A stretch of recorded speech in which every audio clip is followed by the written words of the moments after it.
الحمد لله الذي نزل الفرقان على عبده ليكون للعالمين نذيرا وداعيا إلى الله بإذنه وسراجا منيرا والصلاة والسلام على شمس الهداية واليقين وسلم تسليما كثيرا أما بعد فأعوذ بالله من الشيطان الرجيم بسم الله الرحمن الرحيم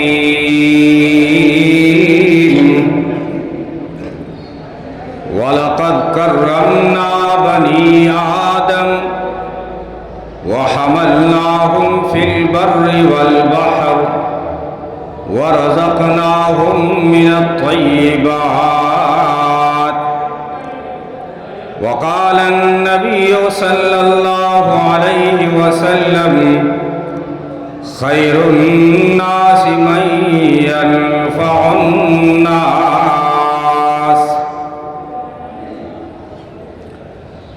وخير البشر فخر اولاد آدم بشیر و نذیر و فقیہ دو عالم وہ لطف مکمل و خلق مجسم بنی نوع انسان کا غم خار و ہمدم غنی اور گدا کا پیارا محمد خدا کا محمد ہمارا محمد محمد وہ گم گشتہ قوموں کا ہادی جو عالم میں علم و عمل کا منادی وہ پیمبر عزم و خود اعتمادی شریعت ہے جس کی بہت سیدھی سادی نہ دنیا پرستی نہ رہبانیت ہے معیشت بدامائے روحانیت ہے شرف صرف اسلام کو ہے یہ حاصل کہ جس کا نبی ہر صفت میں ہے کامل نہ دنیا کا طالب نہ دنیا سے غافل اولی الامر یعنی رحیم اور عادل وہ مشفق جو غیروں کو اپنا بنا لے وہ قائد جو بھولوں کو رستہ دکھا دے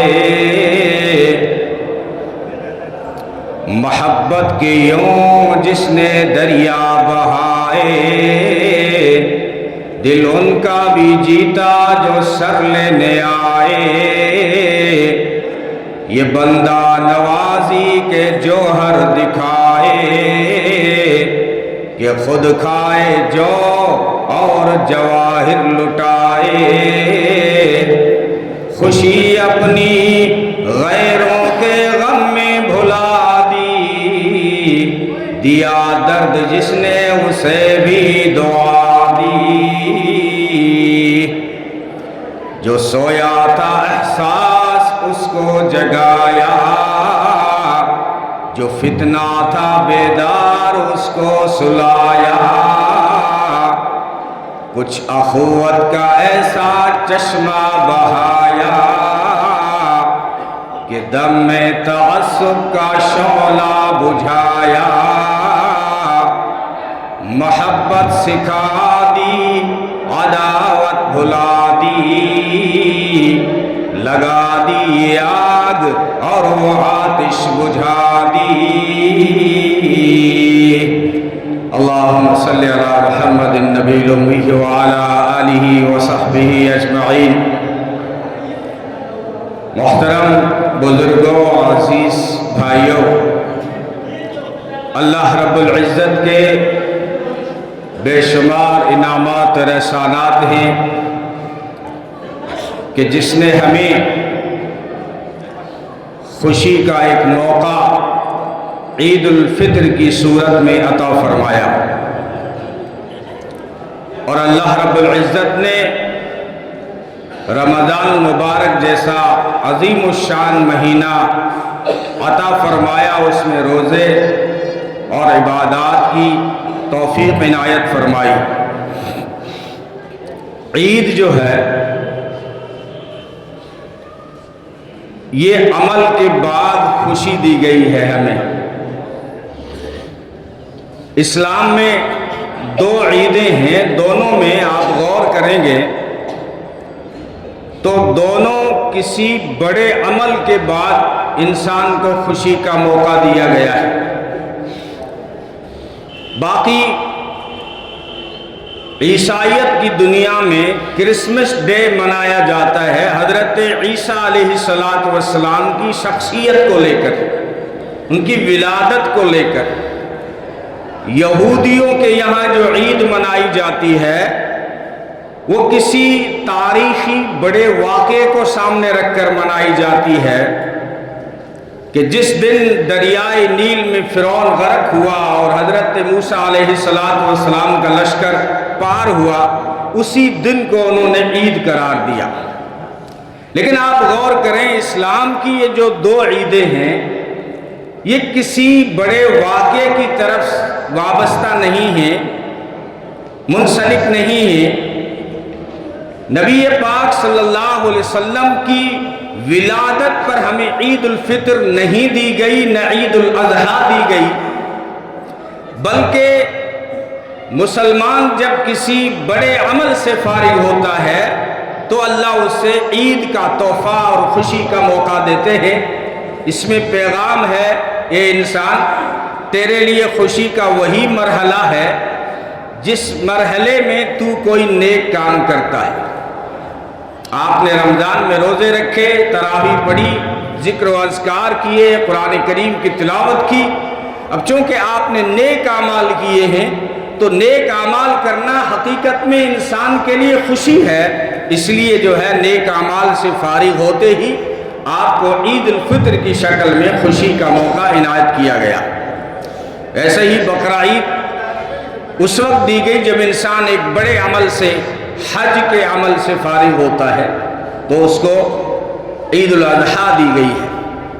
بہرحال یہ عید الفطر جو ہے یہ ہمیں پیغام دیتی ہے انسانی ہمدردی کا، اپنی صفوں میں اتحاد کا، انسانی ایثار کا، ہمدردی اور خیر خواہی کا،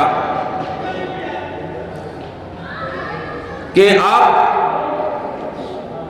خوشی اس وقت منائیں کہ جب آپ کے اڑوس اور پڑوس میں کوئی انسان دکھی نہ ہو، کوئی انسان پریشان نہ ہو،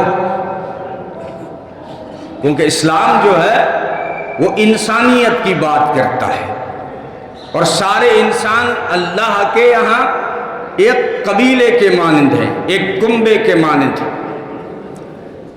سارے انسانوں کو اس نے عزت دی اور سارے انسانوں کے ساتھ عزت سے پیش آنے کا حکم دیا۔ فرمایا وَلَقَدْ كَرَّمْنَا بَنِي آدم، ہم نے آدم کی تمام اولاد کو قابل عزت بنایا ہے۔ اب سارے کے سارے جو ہے وہ ایک ماں باپ کی اولاد ہیں۔ اس بات کو قرآن کریم دوسرے مقام پر کہہ رہا ہے، یا ایہا الناس، یا ایہا المومن نہیں کہا، یا ایہا المسلم نہیں کہا، بلکہ کہتا ہے یا ایہا الناس انا خلقناکم من ذکر و انثی، اے انسانوں ہم نے تم سب کو ایک ماں باپ سے پیدا کیا ہے۔ اب چونکہ سارے انسان آپس میں بھائی بھائی ہیں تو سارے انسان قابل عزت ہے۔ وَلَقَدْ كَرَّمْنَا بَنِي آدَمَ وَحَمَلْنَاهُمْ فِي الْبَرِّ وَالْبَحْرِ، کہ ہم نے تمام بنی آدم کی اولاد کو قابل عزت بنایا ہے، اور سارے انسانوں کو ہم نے خوبصورت بنایا ہے۔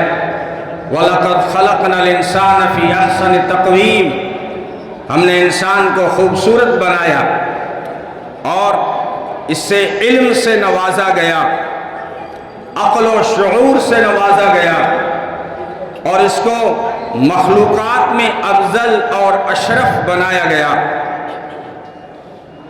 تو اسلام کا پیغام یہ ہے کہ آپ سارے انسانوں کا احترام کریں، ساری انسانیت کا احترام کریں۔ سارے بندے اللہ کے بنائے ہوئے ہیں۔ اب اس نے الگ الگ ذاتوں میں کیوں رکھا، الگ الگ قبیلوں میں کیوں رکھا، الگ الگ برادریوں میں کیوں رکھا؟ تو اس کا جواب وہ خود دیتا ہے کہ وَجَعَلْنَاكُمْ شُعُوبًا وَقَبَائِلَ لِتَعَارَفُوا، میں نے الگ الگ خاندان اور قبیلے تمہارے اسی لیے بنائے ہیں تاکہ تمہارے درمیان پہچان قائم رہ سکے، تم ایک دوسرے کو پہچان سکو۔ ورنہ بندے سارے میرے ہیں، انسان سارے میرے بنائے ہوئے ہیں، میں نے الگ الگ روپ دیے ہیں، الگ الگ رنگ دیے ہیں، الگ الگ جغرافیہ دیا ہے، الگ الگ برادریوں میں رکھا، الگ الگ خاندانوں میں رکھا تاکہ تم پہچان سکو، کیونکہ ایک ہی نام کے کئی انسان ہو سکتے ہیں۔ اب پتہ نہیں چلے گا اگر ایک ہی برادری میں انسانوں کی بنا دیتا تو کیسے پتہ چلتا کہ یہ ماں کا کون سا لال ہے، یہ لال خان ہے یا لال رام ہے، یہ لالا رام ہے یا لال سنگھ ہے۔ یہ پہچان کے لیے میں نے انسانوں کو الگ الگ جو ہے برادریوں میں رکھا، الگ الگ قبیلوں میں رکھا، اور یہ بھی فرما دیا کہ تم میں بڑا وہ نہیں ہے دنیا میں جس کا خاندان لوگ بڑا کہتے ہوں۔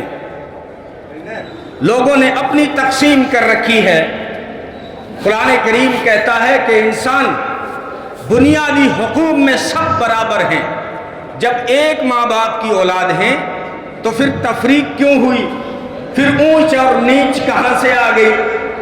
تمہارا میٹریل ایک جیسا ہے، تمہارا باپ والد ایک ہے، تمہاری ماں جب ایک ہے، تمہارا میٹریل میں نے مٹی سے کھنکتی ہوئی مٹی سے اٹھایا ہے۔ سائنسداں ریسرچ کر رہے ہیں کہ انسان کیسے جو ہے وجود میں آیا۔ کسی نے کہا کہ پہلے بندر تھا، پھر ترقی کرتے کرتے یہاں تک پہنچا۔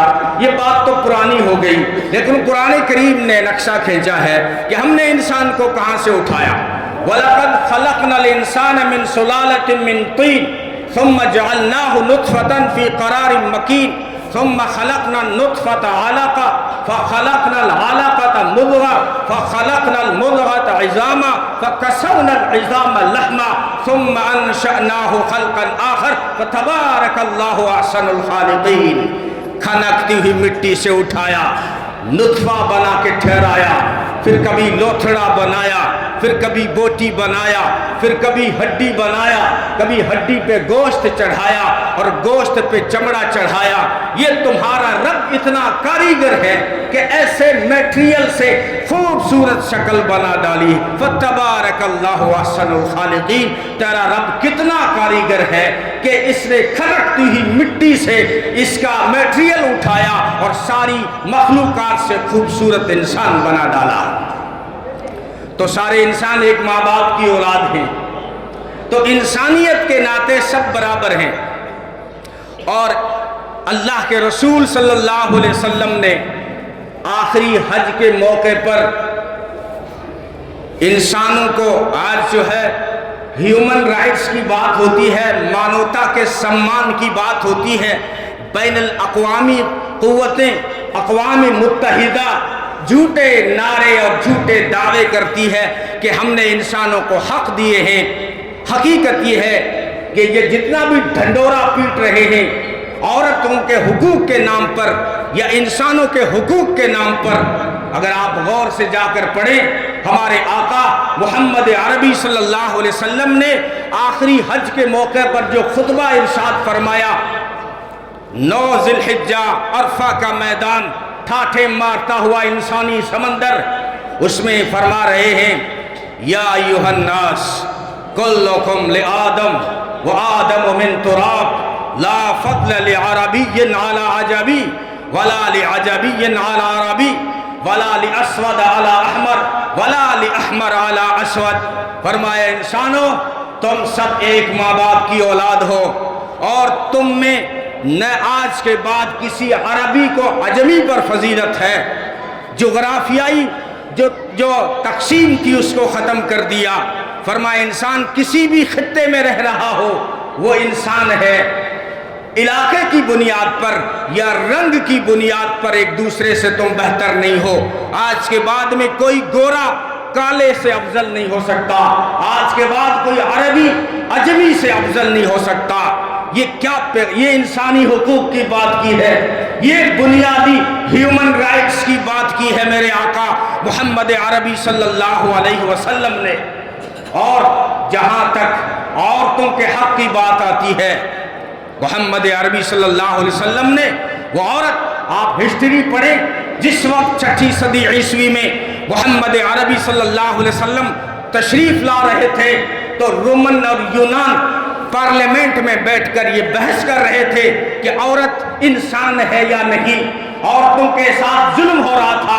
عرب کا معاشرہ، باپ اپنی بیٹی کو زندہ زمین میں گاڑ رہا تھا، بھائی اپنی بہن کو سجا کر چوراہے پر بیچ رہا تھا، ماں کا کوئی مقام اور اسٹیٹس نہیں تھا، بیوی کا کوئی ویلیو نہیں تھا۔ محمد عربی صلی اللہ علیہ وسلم نے آ کر اعلان کیا، یہ جو نعرہ دیا جاتا ہے نا، بیٹی پڑھاؤ بیٹی بچاؤ، یہ میرے آقا کی حدیثوں سے ثابت ہے۔ فرمایا کہ اللہ نے جس کو 2 بیٹیاں دی ہوں ان کو تعلیم و تربیت کرو، جینے کا حق دو، ان کا نکاح کرو، ان پر خرچ کرو، ایسے ماں باپ پر، ایسے بھائیوں پر جنت واجب ہو جاتی ہے، واجب ہو جاتی ہے۔ وہ ماں جس کا کوئی مقام نہیں تھا، باپ کے وراثت کے مال کی طرح اس کے ساتھ میں جو ہے رویہ کیا جا رہا تھا۔ آج آپ غور سے باقی ساری کتابیں بھی پڑھیں، لیکن یہ لائن کہیں اور دکھائیں۔ محمد عربی نے فرمایا الجنت تحت اقدام الامہات، کہ جنت ماں کے قدم کے نیچے ہے۔ وہ عورت جس کا کوئی مقام نہیں تھا، اس عورت کے قدموں کے نیچے جنت رکھ دی، اس سے بڑا مقام اور کیا مل سکتا ہے؟ تو ساری انسانیت کی بات کی، سب کے حقوق، یتیموں کو سنبھالا، بیواؤں کو سنبھالا۔ فرمایا وہ مومن نہیں ہو سکتا جو خود پیٹ بھر کر سو جائے اور اس کے پڑوس میں کوئی بھوکا انسان سو رہا ہو، یہ مومن نہیں ہو سکتا۔ نیک چھوڑو، عبادت گزار چھوڑو، نمازی چھوڑو، حاجی چھوڑو، مومن ہی نہیں ہو سکتا۔ یہ مومن نیکی لیس البر ان تولوا وجوہکم قبل المشرق والمغرب، نیکی صرف یہ نہیں ہے کہ چہرہ مشرق کی طرف کر دیا یا مغرب کی طرف، ولیکن البر من آمن باللہ والیوم الآخر والملائکۃ والکتاب۔ فرمایا اگر تم سچے مومن ہو، ایمان رکھتے ہو اللہ پر، فرشتوں پر، کتابوں پر، نبیوں پر، تو نیکی یہ ہے کہ وہ مال جس سے تم محبت کرتے ہو، اس مال کو اس کی محبت میں خرچ کرو، اپنے رشتہ داروں پر، یتیموں پر، غریبوں پر، بیواؤں پر، مسکینوں پر، مسافروں پر، قیدیوں پر، پریشان حال انسانوں پر، مریضوں پر، اور جو ہے کمزور طبقات پر اس مال کو خرچ کرو گے۔ اور پھر کہا نماز بھی پڑھو، زکوٰۃ بھی ادا کرو، یہ سارے کام مل کر نیکی بنتا ہے، یہ سارے کام مل کر قرآن کہتا ہے نیکی بنتا ہے۔ تو عید الفطر کا پیغام بھی انسانی ہمدردی کا پیغام ہے۔ آپ کو صفوں میں کھڑا کر کے اونچ اور نیچ کے فرق کو مٹا دیا، ایک ہی صف میں کھڑے ہو گئے محمود و ایاز، نہ کوئی بندہ رہا نہ کوئی بندہ نواز۔ جہاں ایم ایل اے صاحب کھڑے ہیں اسی کے بازو میں غریب مزدور کھڑا ہے، کہ کھڑا کر کے بتا دیا کہ تم میں کوئی فرق نہیں ہے، اور اتحاد اور ایکتا کا، یکجہتی کا پیغام دیا۔ اور عید میں آپ کو کھلے میدان میں بلایا، عبادت کی جگہ مسجد ہے، سجدہ کرنے کی جگہ مسجد ہے، لیکن کھلے میدان میں بلا کر یہ پیغام دیا ہے کہ ہمارے درمیان کوئی افتراق نہیں ہے، کوئی انشقاق نہیں ہے، اور ہماری صفوں میں کوئی فرق نہیں ہے۔ تو عید الفطر انسانی وحدت اور انسانی جو یکجہتی کا پیغام دیتا ہے۔ جتنے بھی ساتھی باہر کھڑے ہیں وہ جلدی سے اندر تشریف لائیں، وقت بہت کم بچا ہے، جماعت کا ٹائم قریب ہونے کو ہے، 8:30 بجے فکس جو ہے جماعت کھڑی ہو جائے گی۔ اس لیے آپ جو پہلے آنے والے ہیں وہ آگے آ کر بیٹھیں تاکہ پیچھے آنے والوں کو تکلیف نہ ہو۔ اس طرف داہنی طرف، میرے ہاتھ کے داہنی طرف یہ جگہ خالی ہے، اس کو پر کرے، اور بائیں طرف کا حصہ بھی خالی ہے۔ جو حضرات باہر کھڑے ہیں بے شک آپ پورے دن گپ شپ لگائیے، لیکن آ جائیے 10 منٹ کے لیے یہاں پر بیٹھیے صفوں میں۔ جو عید آپ کو پیغام دینا چاہتی ہے وہ پیغام لے لیجئے کہ ہماری صفوں میں یکجہتی ہے اور کوئی فرق نہیں ہے، اور انسانی ہمدردی اور خیر خواہی کا جذبہ ہے۔ اس لیے عیدگاہ آنے سے پہلے اسلام نے آپ پر صدقہ فطر کو واجب قرار دیا۔ کیوں؟ صدقہ فطر کی کئی خوبیاں محدثین فرماتے ہیں۔ ایک تو یہ کہ ہماری جو رمضان کی جو نیکیاں ہیں اس میں اگر کوئی کمی رہ جاتی ہے تو وہ صدقہ فطر سے پوری ہو جاتی ہے۔ دوسرا کہ یہ صدقہ فطر جان کا صدقہ ہے اور جان پر آنے والی مصیبتیں ٹل جاتی ہیں۔ لیکن ایک بہت بڑا پیغام کہ عید سے پہلے ہم پر واجب کیوں کیا اسلام نے؟ اس لیے کہ اللہ رب العزت کے یہاں سارے بندے اس کے بنائے ہوئے ہیں۔ اگر یہ حقیقی عید اسی وقت ہوگی جب تمہارے محلے میں کسی غریب کا چولہا ٹھنڈا نہ رہے۔ صدقہ فطر ادا کریں اور سنبھالیں اپنے اڑوس پڑوس کو کہ اگر آج اپنے نئے کپڑے پہنے ہیں اور عطر سے اپنے آپ کو سجایا ہے، خوشبوؤں سے اپنے آپ کو بسایا ہے، لیکن اگر تمہارے محلے میں کوئی غریب بچے ہیں جن کے پاؤں میں چپل نہیں ہیں، آج اگر ان کے پھٹے کپڑے ہیں تو تمہاری عید عید نہیں ہے۔ پھر اگر تمہارے گھر سیویاں اور کھیر بنی ہوئی ہے لیکن آج کسی غریب کے یہاں جو ہے اس کی رسوئی میں پکانے کے لیے کچھ نہیں ہے، اناج کے لالے پڑ رہے ہیں، وہ روٹی کو اگر غریب لقمے کو ترس رہے ہیں تو پھر تمہاری عید عید نہیں ہے۔ اس لیے صدقہ فطر کو پہلے لاگو کیا کہ کم سے کم آج کا جو دن خوشی کا دن ہے اس میں کوئی انسان محروم نہ رہے۔ تو اللہ کے رسول صلی اللہ علیہ وسلم نے ہیومن رائٹس کی بات کی ہے، مانوتا کے سمان کی بات کی ہے، اور رحمت انقلاب دیکھیے محمد عربی صلی اللہ علیہ وسلم کا کہ آپ نے انسان کو صحیح انسان بنایا اور انسان کو اپنی صحیح معراج تک پہنچایا۔ وہ انسان جو حیوان ناطق بن گیا تھا، وہ وحشی بن گیا تھا۔ آپ ہسٹری پڑھیں، انسان انسانیت کی پٹری سے ہی اتر گیا تھا، کوئی شعور باقی نہیں رہا تھا۔ لوگ انسانوں کو زندہ جلانے کے لیے آگ کے شعلے بھڑکا رہے تھے۔ انسان اتنا بے قدرہ ہو گیا تھا کہ اس انسان بیچارے کو درختوں کے نام پر ذبح کر دیا گیا، کبھی جانوروں کے نام پر ذبح کر دیا گیا، کبھی پتھروں کے نام پر انسان کو ذبح کر دیا گیا۔ لیکن آ کر انسانیت کا ہاتھ تھاما، اس کے ہاتھ میں توحید کا جام دیا اور اس کو صحیح عزت دی، اور وہ انسانیت جو شعلوں سے کھیل رہی تھی اس کو اپنی منزل کا پتہ دیا۔ ایک عرب کا وڈیرا تھا عمرو ابن ہند، اس کے بھائی کو بنو تمیم والوں نے قتل کر دیا، تو اس نے قسم کھائی کہ جب تک بنی تمیم کے 100 آدمیوں کا قتل نہ کروں چین سے نہیں بیٹھوں گا۔ اس نے اچانک بنی تمیم پر حملہ کر دیا اچانک، اور بستی والے بھاگ کھڑے ہوئے، کوئی اس کے ہاتھ نہ آیا۔ گاؤں میں ایک بوڑھی عورت تھی، ضعیفہ، ناتواں اور جو ہے نابینا تھی، اور اس سے سنائی بھی نہیں دیتا تھا، دکھائی بھی نہیں دیتا تھا۔ کیا کیا عرب کے وڈیرے نے؟ جب گاؤں والے بھاگ گئے، بوڑھی عورت اس کے ہاتھ لگی، تو اس عرب کے وڈیرے نے بہت بڑی آگ سلگائی، اور اس بوڑھی عورت کو، جس سے کوئی پتہ نہیں کہ گاؤں میں کیا ہو رہا ہے، اس وڈیرے نے پکڑ کر اس عورت کو زندہ آگ میں ڈال دیا۔ ایک مسافر گزر رہا تھا، دور سے اس نے دیکھا آگ سلگ رہی ہے، وہ بھوکا مسافر تھا، اس نے سوچا کچھ کھانے کو ملے گا، کچھ پک رہا ہوگا، لیکن جب آہستگی سے قدم اٹھاتے ہوئے آگ کے قریب آتا ہے تو دیکھا آگ میں بڑی عورت جل رہی ہے۔ تو عمرو بن ہند پوچھتا ہے تو کون ہے؟ کہا میں عمار ہوں، مسافر ہوں، 7 دن کا بھوکا انسان ہوں، آگ دیکھ کر آیا ہوں، شاید کچھ پک رہا ہوگا، کھانے کو ملے گا۔ عرب کے اندر مہمان نوازی مشہور تھی نا، تو کیا کیا اس عرب کے وڈیرے نے؟ عرب کے وڈیرے عمرو بن ہند نے اس اجنبی مسافر بھوکے انسان کو پکڑا اور زندہ آگ میں ڈال دیا۔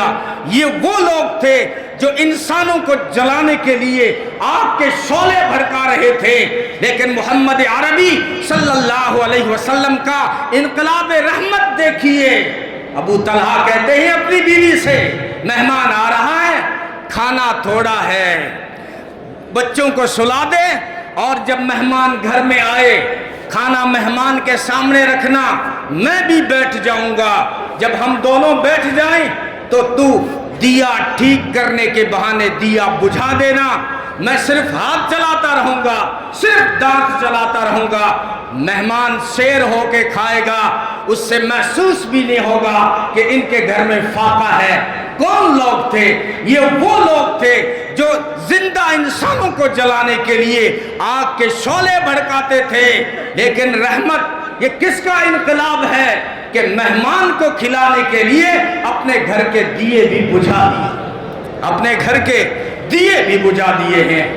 اوس اور خزرج کے واقعات پڑھیے اور جنگ بعاث پڑھیے۔ اگر تیرے جانور نے پہلے پانی پی لیا تو تیرا سر قلم کر دوں گا۔ لڑائیاں ہوتی تھی، 100 سال تک جنگیں ہوتی تھی۔ یہ وہ لوگ تھے جو جانور کے پہلے پانی پینے پر 100 سال تک تلواریں چلاتے تھے۔ محمد عربی صلی اللہ علیہ وسلم کا انقلاب دیکھیے کہ جنگ یرموک میں 3 صحابی جان تو دے دیتے ہیں لیکن اپنے بھائی سے پہلے پانی پینا گوارا نہیں کرتے۔ یہ وہ لوگ تھے جانور کے پہلے پانی پینے پر لڑتے تھے، لیکن انقلاب دیکھیے کہ جو ہے جان دے دی لیکن اپنے بھائی سے پہلے پانی پینا گوارا نہیں کیا۔ یہ انسانی جذبہ، یہ ایثار، یہ انسانی ہمدردی، یہ انسانی خیر خواہی۔ محمد عربی صلی اللہ علیہ وسلم احمد مرسل فخر دو عالم مظہر اول مرسل خاتم صلی اللہ علیہ وسلم، جسم مزکا روح منور قلب مجلہ نور معطر قبلہ نمائے سجدہ گزارا شعلہ سینہ جلوہ فارا صبح بہارا جس کا مقدم صلی اللہ علیہ وسلم، حسن سراپا خلق مجسم جس پہ گواہ قرآن مکرم، خلق میں سب کے یکساں ہمدم صلی اللہ علیہ وسلم، خلق خدا کا رائی آخر، دین خدا کا دائی آخر، جس کی دعوت اسلم تسلم صلی اللہ علیہ وسلم، آئینہ الطاف الہی رحمت جس کی لا متناہی، جس کی ہدایت ارحم ترحم، ارحم ترحم ہدایت ہے۔ ارحموا من فی الارض یرحمکم من فی السماء، من فی السماء، کہ تم زمین والوں پر رحم کرو آسمان والا تم پر رحم کرے گا۔ انسانوں پہ رحم کرنا ہی ہے، لیکن صرف انسان نہیں کہا، زمین والوں پر رحم کرو، زمین میں چونٹی ہے اس پر رحم کرو، زمین پر بکری ہے اس پر رحم کرو، زمین پر گائے چلتی ہے گائے پر رحم کرو، اور انسانوں تو چھوڑیے جانوروں کے بھی حقوق ادا کر دیے، جانوروں کے حقوق ادا کر دیے۔ حضرت عبداللہ ابن مسعود کہتے ہیں کہ ہم نے چڑیا کے بچے پکڑ لیے، تو چڑیوں کے جو بچوں کی جو ماں تھی وہ ہمارے سروں پہ اوپر اڑنے لگی اور ادھر سے ادھر چکر کاٹنے لگی۔ محمد عربی صلی اللہ علیہ وسلم نے دیکھا، فرمایا کس نے پکڑے ہیں اس چڑیا کے بچے؟ چھوڑ دو، اس کی ماں کی ممتا مچل رہی ہے، کسی کی ماتا مچلے یہ محمد عربی صلی اللہ علیہ وسلم گوارا نہیں کرتے۔ اگر کوئی کسی کو ماتا مانتا ہے تو پھر محمد عربی نے فرمایا ہم کسی کی ماتا کو مچلنا دیکھنا گوارا نہیں کرتے، ان جانوروں کے لیے رحمت بن کر آئے۔ تو اس لیے کہا آئین الطاف الہی، رحمت جس کی لا متناہی، جس کی ہدایت ارحم ترحم صلی اللہ علیہ وسلم۔ آپ اگر مقصود نہ ہوتے، کون مقام موجود نہ ہوتے اور مشہود نہ ہوتے آدم صلی اللہ علیہ وسلم۔ شرح علم نشرح و سینہ، در پہ تجلی کا وہ گنجینہ، جگمگ جگمگ چم چم چم چم صلی اللہ علیہ وسلم۔ وہم کی ہر زنجیر کو توڑا، ایک خدا سے رشتہ جوڑا، شرک کی محفل کر دی برہم صلی اللہ علیہ وسلم۔ کفر کی ظلمت جس نے مٹائی، دین کی دولت جس نے لٹائی، لہرایا توحید کا پرچم صلی اللہ علیہ وسلم۔ یہ سننا، راہ میں کانٹے جس نے بچھائے، گالی دی اور پتھر برسائے، چھڑکی ان پر پیار کی شبنم صلی اللہ علیہ وسلم۔ ستم کے عوض ان کو شفا دی، طعن سنے اور نیک دعا دی، زخم سہے اور بخشا مرہم صلی اللہ علیہ وسلم۔ تو عید کا پیغام انسانی ہمدردی، انسانی خیرخواہی اور انسانی جذبات کی قدردانی ہے۔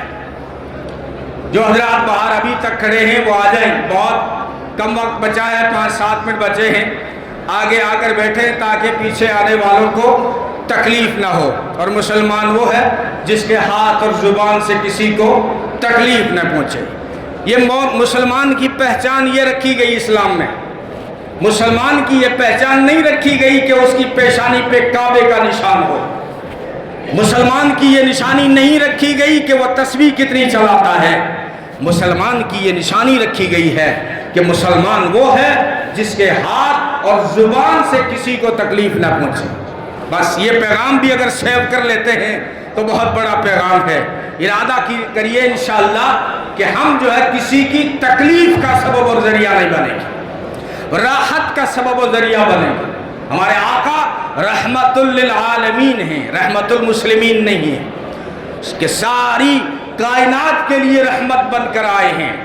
محمد وہ گم گشتہ قوموں کا ہادی، جو عالم میں علم و عمل کا منادی۔ نوجوانوں یہ بھی پیغام لیتے جاؤ۔ محمد عربی صلی اللہ علیہ وسلم نے انسانیت کو جو تحفے دیے ہیں اس میں ایک تحفہ ہے علم کا تحفہ، تعلیم کا تحفہ۔ یعنی 600 سال تک جب اللہ نے کسی سے بات نہیں کی تھی، حضرت عیسیٰ علیہ السلام سے لے کر حضرت محمد صلی اللہ علیہ وسلم تک 600 سال تک اس دھرتی پر کوئی میسنجر نہیں آیا، کوئی پیغمبر نہیں آیا، کوئی رسول نہیں آیا، کوئی نبی نہیں آیا، تو ساری کائنات جو ہے فساد کی آماج گاہ بن گئی تھی، برائیوں کا اڈا بن گئی تھی۔ تو ساری برائیوں کا حل کیا دیا ہے؟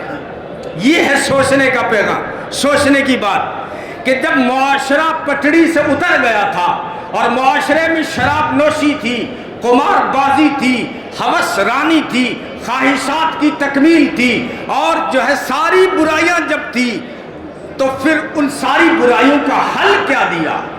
سب سے پہلے جب اللہ نے 600 سال کے بعد اپنے محبوب محمد عربی صلی اللہ علیہ وسلم سے بات کی، پہلی وحی اتاری اور ساری برائیوں کا جو حل دیا، کیونکہ محمد عربی صلی اللہ علیہ وسلم نے غار حرا میں جا کر اپنے رب سے بیمار انسانیت کے لیے دوا مانگی، دعا مانگی، دعا میں دوا مانگی۔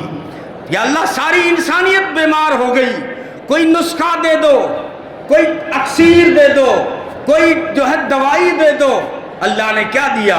فرمایا اقرا بسم ربک، پڑھ اپنے رب کے نام سے۔